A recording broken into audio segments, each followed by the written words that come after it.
கர்த்தருடைய பரிசுநாமத்துக்கு ஸ்தோத்திரம். நம்ம கிறிஸ்தவர்கள் நம்ம பிள்ளைகளுக்கு மிக முக்கியமா சொல்லிக் கொடுக்க வேண்டியது என்னன்னா, நம்ம தேவனுடைய அன்பு தான். நம்ம பிதாவோட அன்பை நம்ம பிள்ளைகளுக்கு காமிக்கணும். இயேசு கிறிஸ்துவோடைய அன்பை நம்ம பிள்ளைகளுக்கு காண்பிக்கணும். இந்த உலகத்துல நம்ம என்ன சேர்த்து வைத்தாலும் சரி, சேர்த்து வைக்காட்டாலும் சரி, அவங்களுக்கு நீங்க சொத்து சேர்த்து வச்சாலும் சரி, நிறைய உலக பிரகாரமான ஞானங்கள் நீங்க கொடுத்தாலும் சரி, நம்ம ரொம்ப முக்கியமா நம்ம பிள்ளைகளுக்கு காமிக்க வேண்டியது என்னன்னா, நம்ம தேவனுடைய அன்பு தான். ஏன்னா நம்ம பிள்ளைகள் இந்த உலகத்தில் வாழ்ந்து கொண்டு இருக்கிறாங்க. பிள்ளைகள் எப்போ வேணால் வழி விலகி போயிடலாம். அந்த வழி விலகி போனதுக்கப்புறம் அவங்க இருதயத்தில் ஒரு ஒரு குற்றல் இருக்கும் இல்லையா? நான் இதை பாவம் பண்ணிட்டேன், இதை தவறு பண்ணிட்டேன், எனக்கு மன்னிக்கிறதுக்கு யாரும் இல்லை அப்படின்னு சொல்லி இந்த உலகத்தில் தவறான காரியத்துக்கு போயிடக்கூடாது.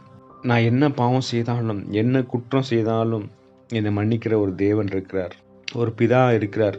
நான் மனம் கசந்து அழுதேன்னா, அப்பா நான் பாவம் பண்ணிட்டேன், என்னை மன்னிங்க கடவுளேன்னு சொல்லி என் பரம பிதாட்ட நான் போயிட்டேன்னா அவர் என்னை மன்னிச்சு ஏற்றுக்குவார். அப்படிங்கிற ஒரு நிச்சயம் நம்ம பிள்ளைகளுக்கு காமிக்கணும்.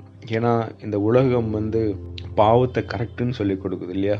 இதெல்லாம் நார்மல் தான், இதெல்லாம் ஒன்றுமே இல்லை, இதெல்லாம் மனுஷனாக இருந்தால் இதெல்லாம் செய்யணும் அப்படின்னு சொல்லிட்டு நம்ம பிள்ளைகளை உலகம் அவங்கள பாவத்துக்குள்ளாக தள்ளி கொண்டே இருக்கு. அந்த உலகத்தில் போகும்போது நம்ம பிள்ளைகள் காக்கப்படணும்னா, விழுந்தா கூட எந்திரிக்கணும்னா, நம்ம கடவுளுடைய அன்பை நம்ம சொல்லிக் கொடுக்கணும்.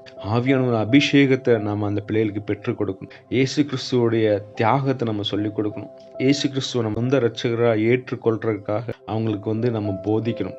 நம்ம எவ்வளவோ சொல்லிக் கொடுக்குறோம், எவ்வளவோ கிளாஸஸ்க்கு அனுப்புகிறோம். ஆனால் நம்ம தகப்பனும் தாயுமாய் உட்கார்ந்து அந்த பிள்ளைகளுக்கு நடத்த வேண்டிய வழியில் நம்ம நடக்கணும். இயேசு கிறிஸ்து தான் மெய்யான தேவன், அவர் மூலியமா ரட்சிப்புன்னு சொல்லி நம்ம சொல்லிக் கொடுக்கணும். அப்போ தான் அவன் பின்னாடி வாழ்க்கையில் என்ன இருந்தாலும் அவன் அப்பாட்ட போவான், இல்லை பரம தகப்பன்கிட்ட போவான். அப்போ தான் அவனை மீட்டு கொண்டு அவனுக்கு ஏற்ற மகனாக மாற்றுவார்.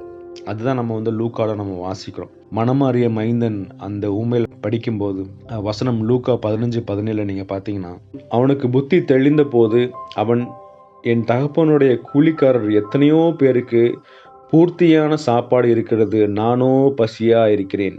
அடுத்த வசனம் பார்த்தீங்கன்னா, நான் எழுந்து என் தகப்பனிடத்திற்கு போய், தகப்பனே பரத்துக்கு விரோதமாகவும் உமக்கு முன்பாகவும் பாவம் செய்தேன். அதுதான் அந்த இளைய குமாரனுக்கு பார்த்தீங்கன்னா, தன் தகப்பனை பற்றி நல்லா தெரிஞ்சிருக்கு. எங்கள் அப்பா நான் திரும்பி போனேன்னா கண்டிப்பாக என்னை மன்னிச்சிடுவார், என்னை மன்னிச்சு ஏற்றுக்கொள்வாருங்கிற அந்த நிச்சயம் இருந்தனால தான் அவர் என்ன பண்ணுறாருன்னா, அந்த இளையகுமாரன் எழுந்திரிச்சு என்ன பண்ணுறார், தன் தகப்பனிடத்தில் போகிறார். மனம் கசந்து அழுகிறார்.